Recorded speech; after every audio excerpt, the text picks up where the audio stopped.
100 साल की सास। अरे मम्मी जी, थोड़ा उम्र के हिसाब से काम किया करो। कहीं कुछ हो गया तो लोग बोलेंगे बहू ने बूढ़ी सास का ध्यान नहीं रखा। बहू, तुम भी थोड़ा कम और धीरे बोला करो। कहीं चिल्लाते हुए कभी कुछ हो गया तो वही लोग बोलेंगे 100 साल की सास भली चंगी बैठी है और बहू बेचारी चलती बनी।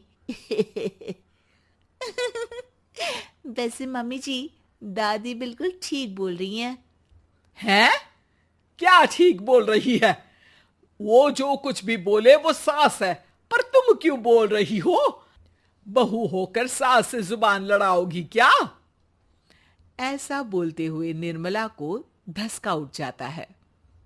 कहा था ना, मत चिल्ला मत चिल्ला। तुझे बिना सास और बहू से जुबान लड़ाए बिना शांति नहीं मिलती। अरे माँ, दादी की बात सुन लिया करो, तुम्हारे भले के लिए बोलती है ना। अरे कोई भला नहीं, इन्हें बस मुझे परेशान और शो ऑफ करने का शौक है। हाँ। चल झूठी।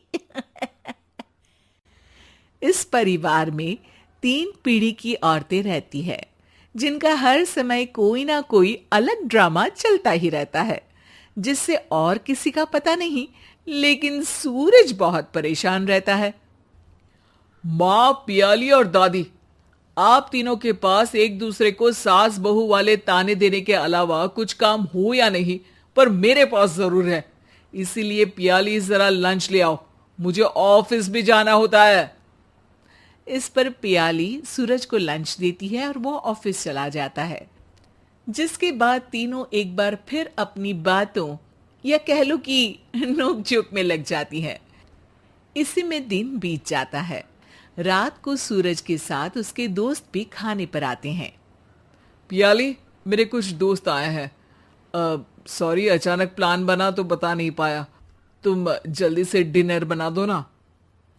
अरे वाह रे आलसी माँ की आलसी बेटी, पहले बिना बताए दोस्तों को घर ले आओ, फिर बोलो जल्दी से डिनर बना दो। इतनी जल्दी है तो खुद बना लो। अरे माता, सब बाद में दिखा देना, अभी खाना बना दो ना प्लीज। ऐसा बोल के सूरज दोस्तों के पास जाकर बैठ जाता है और पियाली डिनर की टेंशन में अपनी सास के पास पहुंच जाती है, जो अपने कमरे में आराम कर रही होती है। मम्मी, सूरज अचानक दोस्तों को घर ले आए हैं, क्या करूं अब? कुछ ऐसा बताओ ना जो जल्दी बन जाए और सर्व करते हुए भी अच्छा लगे। अरे रेस्टोरेंट से मंगा ले, दोबारा परेशान मत करना, सोने दे मुझे। इतने में दादी सास भी वहां आ जाती है। वाह, आलसी का आइडिया भी उसी की तरह बेकार है। कोरोना में बाहर से खाना मंगाएंगे।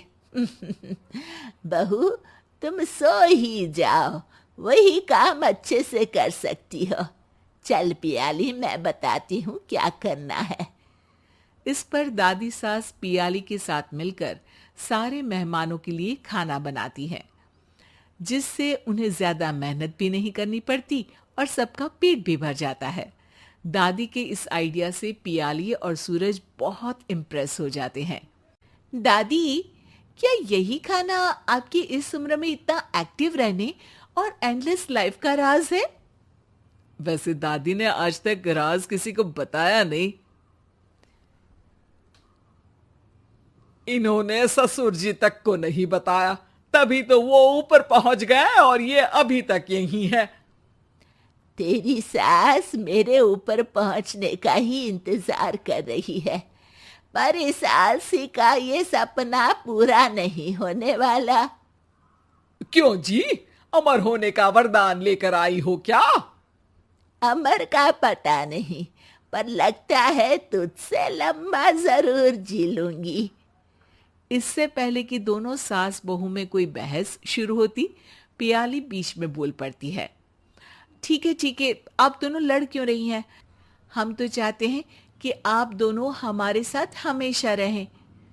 पियाली की बातों पर दोनों शांत हो जाते हैं और उनकी लाइफ पहले जैसे चलने लगती है, जहां दादी सुबह जल्दी उठकर कुछ न कुछ काम करते हुए पूरा दिन बिताती है, तो वहीं निर्मला और पियाली लेट उठने से लेकर धीरे धीरे आलस में काम करना और जब मर्जी सो जाने से अपना दिन बिताती हैं।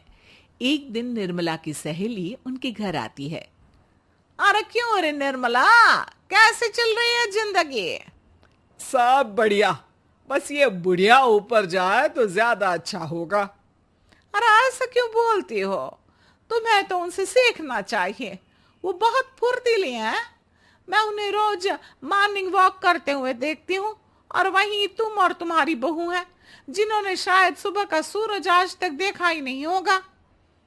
सहेली की बात सुनते ही निर्मला भड़क कर चिल्लाते हुए पियाली और अपनी सास को वहां बुलाती है, जिनके साथ सूरज भी वहां आ जाता है और ये सब देख सहेली वहां से चली जाती है।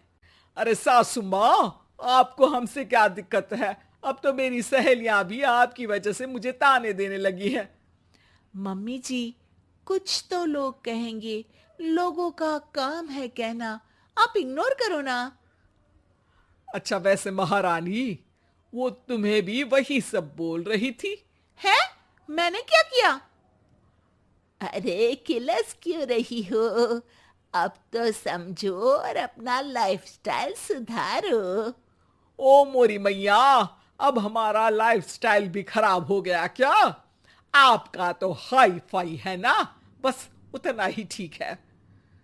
तुम लोग हमेशा पूछते हो ना कि मेरी इस उम्र और अभी भी इतने एक्टिव रहने का राज क्या है, तो वो ये लाइफ स्टाइल ही है जिसे हाई फाई नहीं पर सिंपल कहते हैं। दादी, अब कहना क्या चाहती हो? यही कि मैंने अपनी जिंदगी में बहुत किताबें पढ़ी हैं, जिनमें एक किताब से मुझे ये समझ में आया कि हम कितने गलत तरीके से जिंदगी जीते हैं। उसी के बाद मैंने एक अच्छे जीवन के लिए इकिगाई रूल अपनाया, जिसका मकसद तो सिर्फ अच्छा जीवन जीना था।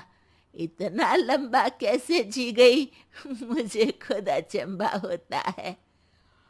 ओह, तो मतलब आप मुझे परेशान नहीं करती थी? वो तो आप करती हैं।